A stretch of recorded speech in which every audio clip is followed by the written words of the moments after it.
everyone, welcome back to our channel. Today I am going to make some homemade melt and pour soap. Homemade soap can be as cheap or as expensive as you want it, depending on what you're going to add to your melt and pour soap. You can add oatmeal, honey, tea, coffee, Himalayan salt, but I'm not going to get into any of that today. I'm just going to show you how to make just a basic homemade soap. Now that I have more room here, I went with 1 pound blocks of goat milk soap base. There are all sorts of different types of soap base. You just have to do your research and find out which one is best for you and what you're looking for. And what I did was I already cut this 1 pound into little 1-inch cubes. And I'll just show you how I did that with this one over here. This soap base is really easy to cut through.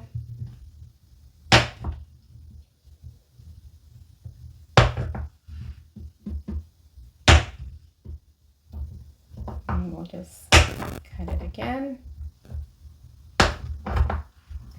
And what you're going to do now is we're going to melt this in the microwave. You can either microwave it or do a double boiler. I chose to use the microwave.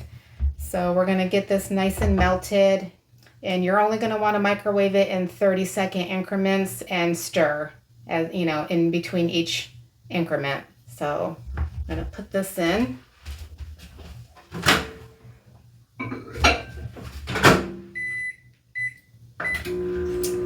then I'll come back and show you what that looks like. All nice and melted. It's coming out great. So now all I'm going to do is add in my essential oils, which is totally optional. You don't have to add in anything if you don't want to. I'm going to do a peppermint and lemon blend.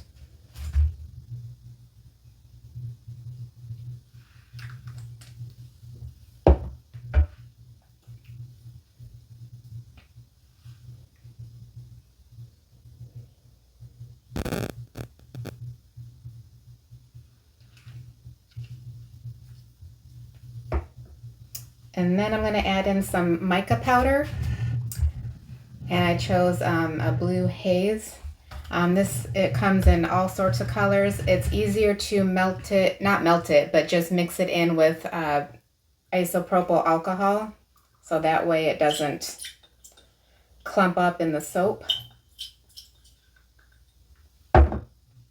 And this is optional as well. You don't have to change the color of your soap if you don't want to. It'll just give it a nice blue tinge there.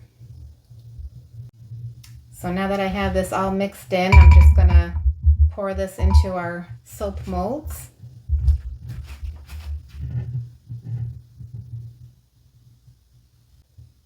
So it made 7 bars of soap. So we're just going to let this sit for about maybe in a couple hours, 2 or 3 hours, and then we'll be back to show you what it looks like. Okay, so it's been about 3 hours and we're going to check out our soap.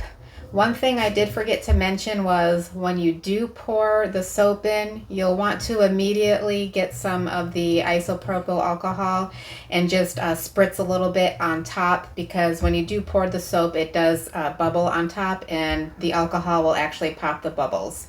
So let's take a look at this.